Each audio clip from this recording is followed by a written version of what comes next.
issue is that Zelensky in that meeting, we believe, and I encourage you to watch all 40 minutes. Yeah, you have, good. It started pretty tepid and then it heated up. And outside of Vice President Vance's back and forth on did you say thank you, there was this kind of insistence on Zelensky saying, no, we really don't want peace.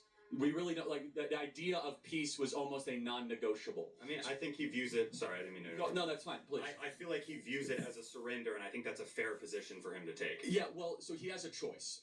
And America then has a choice. So Zelensky can keep on fighting. Here's some facts. The average age of a Ukrainian military member is 43 years old. They have basically destroyed the young men of their country. There's hundreds of thousands of young men that have died, millions that have fled their nation. The average age is 43. So they're doing conscripts of people in their late 40s and early 50s to go to the front lines. It's a meat grinder. So he can keep that going, but for what? To win back some land that you may or may not win. Then it's America's perspective. We come at the perspective that, number one, blessed are the peacemakers. Number two, what is good for our own country? And the Russian-Ukrainian war has been bad for us at every turn. We're losing the US dollar as the world reserve currency status. It is getting us further and further away from having a back channel to Russia. It's actually put Russia and China closer together. And finally, the amount of money spent. You guys in this audience, you are going to inherit a nation that is $35 trillion in debt, where we are sending money overseas and not securing over our own citizens. Peace would then hopefully limit that from some permanency.